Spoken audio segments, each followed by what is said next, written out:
Hi, this is Todd Creager, and I'm here to talk to you today about a couple who successfully, after years of being emotionally and sexually disconnected, reconnected, rekindled their passion, and avoided divorce. This is not an unusual situation, but I have one couple in mind that I'm talking about. Of course, I did write the book called The Long Hot Marriage. And of course, a lot of what I do is to help couples have long, hot marriages. And why do couples end up losing that hotness? Because most relationships start pretty hot. Not all of them, but most of them start pretty hot, and then they lose it. This particular couple had that. They had this wonderful relationship in the beginning, and it was alive and passionate and playful. And then they lost it. They lost it over time. They had kids. They had financial challenges. They lost their connection emotionally and sexually. Now, what happened is first, she was very frustrated with him because she felt like she had all the burden of the kids, and even though she did work, it seemed like she was still the major person, and he worked hard too, and he had his own business. She worked for somebody else, but they both worked hard, and he would come home, and his claim was, look, I have dinner with you guys, but then I got to go back up to work. And this was the state of their affairs, that they had lost their connection. He was working. He was still, it's expensive to live here where we live in this area of the country, and he was working hard to get ahead and to be upwardly mobile. Parents in their 30s with young children. And she had had about enough of this lack of connection. She felt very alone. And he was kind of had enough too of her being frustrated with him, where he was working so hard. And that's a very familiar story because he was working very hard. It wasn't like he was a flake. He was very responsible, yet he had a wife that was constantly unsatisfied because of the lack of feeling like a lack of priority. So what I did with this couple is I helped them understand that both of them were not intentionally hurting each other. She was not intentionally hurting him, but and leaving him feeling inadequate or unsuccessful. She wasn't purposely trying to be unappreciative. She just had a need for connection that had not been met, and I tried to help him understand that her need for emotional connection was like people's need for food and water, and that she was being starved by his hyper focus on upward mobility. And so they had lost their way. They haven't, they did manage to have two children, but they really hadn't been having much of a sexual relationship either.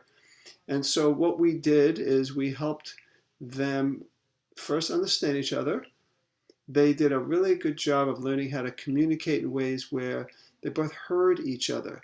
They both felt like, you get me, and he was able to feel like, you get me, I work hard, and it's hard for me when I see you unhappy. And she understood that, but simultaneously he was able to get how hard it was for her. She worked, she was in her energy, I would say get things done energy all day, and work and coming home and kids and homework and on and on.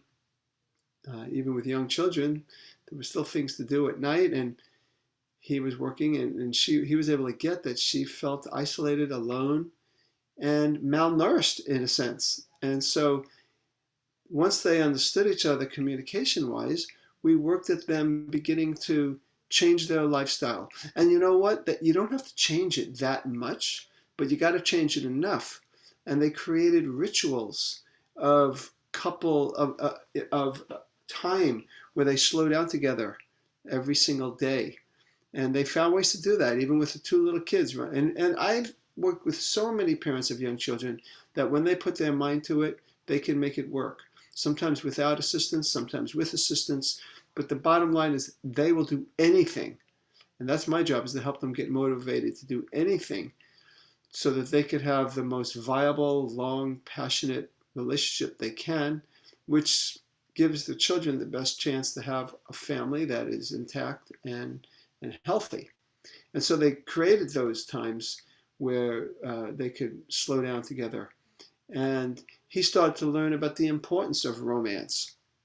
That romance is basically just the willingness to do or say whatever you got to do or say to uplift her energy, and realizing that she thrived on this romance. And I said to him, which I've said to many people, not once has the person who owned the business, when he started to be, or she, started to be romantic and connecting more and thinking more about the little things he could do, not once did any one of them ever came back to me and said, I was romantic with my partner and I lost my business.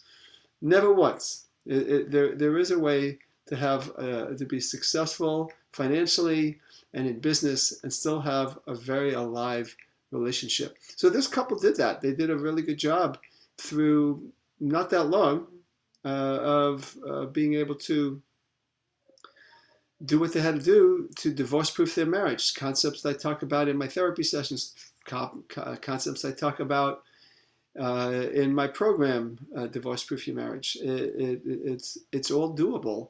We have to learn to do what we need to do and pay attention.